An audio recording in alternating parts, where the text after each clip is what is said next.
사진, 은밀한 마약 거래 이미지, 은밀한 마약 거래는 현대 사회에서 점점 더 심각한 문제로 대두되고 있습니다. 이 기사에서는 마약 거래의 확산과 그로 인해 청소년들이 받는 위협에 대해 탐구하고자 합니다. 우리는 최근 몇 년간 증가하는 마약 거래와 그로 인한 청소년 중독 문제를 다루며 이러한 문제를 해결하기 위한 다양한 대응 방안과 정책을 살펴볼 것입니다. 이번 기사를 통해 독자들이 마약 거래의 심각성을 인식하고 사회적 문제 해결에 대한 관심을 가지게 되기를 기대합니다.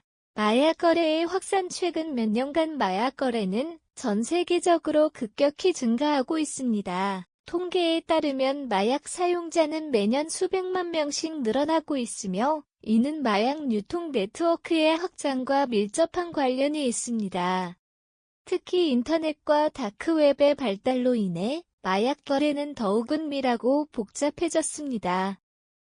이러한 새로운 유통 경로는 법망을 피해가며 마약 거래자들에게 더 많은 기회를 제공하고 있습니다. 주요 마약 유통 경로와 방식은 매우 다양합니다. 전통적인 밀수 방식 외에도 소셜미디어와 메신저 앱을 통한 거래가 증가하고 있습니다. 이는 판매자와 구매자가 직접 만나지 않아도 거래가 이루어질 수 있게 하여 법 집행기관이 이를 추적하기 어려워지고 있습니다. 이러한 상황은 마약 거래의 확산을 더욱 부추기고 있으며 그 피해는 고스란히 사회와 개인에게 돌아오고 있습니다. 청소년 대상 마약 거래. 청소년들은 마약 거래자들에게 있어 주요 타깃이 되고 있습니다. 이는 청소년들이 호기심이 많고 비교적 쉽게 유혹에 넘어갈 수 있다는 점을 악용하는 것입니다. 특히 또래 집단의 영향력과 학교 내외의 압박은 청소년들이 마약에 손을 대는 주요 요인 중 하나로 작용하고 있습니다. 최근 연구에 따르면 청소년들 사이에서 마약 사용이 점점 더 일반화되고 있으며 이는 그들의 건강과 미래에 심각한 영향을 미치고 있습니다. 실제 사례 1. 고등학생 A군. 17세의 A군은 친구의 권유로 처음 마약을 접하게 되었습니다. 이후 그는 점점 더 많은 양의 마약을 사용하게 되었고 학업 성적은 급격히 하락했습니다. 부모와 학교는 문제를 인지하지 못하다가 결국 그의 건강이 급격히 악화된 후에야 상황의 심각성을 깨닫게 되었습니다.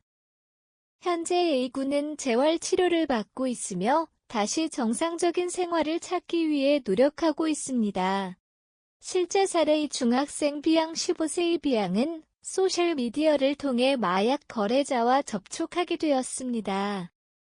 처음에는 호기심에 시작한 마약 사용이 점차 중독으로 이어졌고 결국 가정 내 갈등과 학교 생활 부적응으로 이어졌습니다. B양의 부모는 딸이 마약에 중독되었다는 사실을 알고 큰 충격을 받았으며 이후 전문적인 치료와 상담을 통해 회복을 도모하고 있습니다. 실제 사례 3대학생 CC. 대학생 CC는 스트레스 해소를 위해 마약을 사용하기 시작했습니다.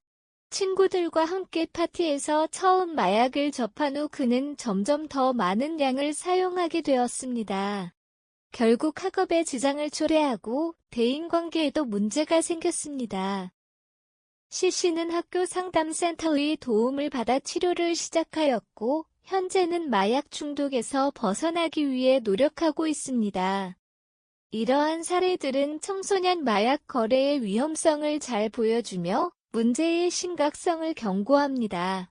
청소년들이 마약의 유혹에 빠지지 않도록 사회 전체가 경각심을 가져야 할 때입니다. 청소년 마약 중독의 심각성. 청소년 마약 중독은 단순히 개인의 문제가 아니라 사회 전반에 심각한 영향을 미치는 중대한 문제입니다. 마약 중독은 청소년들의 건강, 학업, 사회적 관계 등에 부정적인 영향을 미치며 이는 장기적으로 그들의 미래를 위협합니다. 1. 건강에 미치는 영향. 청소년기에는 신체와 정신이 급격히 발달하는 시기입니다. 이 시기에 마약을 사용하면 뇌와 신경계의 발달에 치명적인 영향을 줄 수 있습니다. 예를 들어 마약 중독은 뇌의 구조와 기능을 변화시켜 기억력과 학습 능력을 저하시킵니다. 또한 신체적으로도 면역 체계를 약화시키고 각종 질병에 취약해지게 만듭니다. 2. 학업 및 사회적 관계에 미치는 영향. 마약 중독은 청소년들의 학업 성취도에 직접적인 영향을 미칩니다. 집중력과 기억력이 저하되어 학업 성적이 떨어지며 이는 학업 중단으로 이어질 수 있습니다.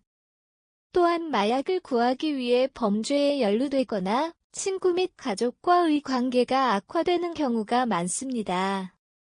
이는 청소년들이 사회에 적응하는 데 큰 장애물이 됩니다.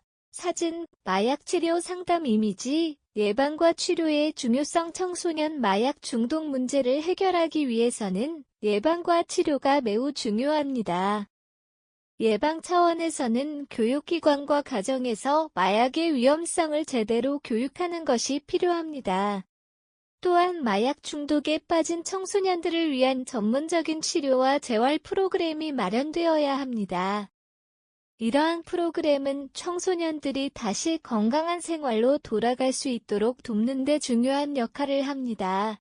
대응 방안과 정책. 청소년 마약 중독 문제를 해결하기 위해 정부, 교육기관, 가정 등 사회 각 분야에서 다양한 대응 방안과 정책을 마련해야 합니다. 정부와 경찰의 대응 노력. 정부와 경찰은 마약 거래를 단속하고 예방하기 위해 여러 가지 방안을 추진하고 있습니다. 최근에는 다크웹과 소셜미디어를 통한 마약 거래를 추적하기 위한 전문팀이 구성되었으며 이를 통해 마약 유통 경로를 차단하고 있습니다. 또한 마약 중독 예방을 위한 법률을 강화하고 중독자들을 위한 지원 프로그램을 확대하고 있습니다. 교육기관과 부모의 역할. 교육기관에서는 학생들에게 마약의 위험성을 알리고 예방 교육을 강화해야 합니다. 정기적인 강연과 워크숍을 통해 학생들이 마약에 대한 경각심을 가질 수 있도록 해야 합니다. 또한 부모들은 자녀와의 소통을 통해 마약 문제를 조기에 인지하고 필요한 경우 전문가의 도움을 받을 수 있도록 지원해야 합니다.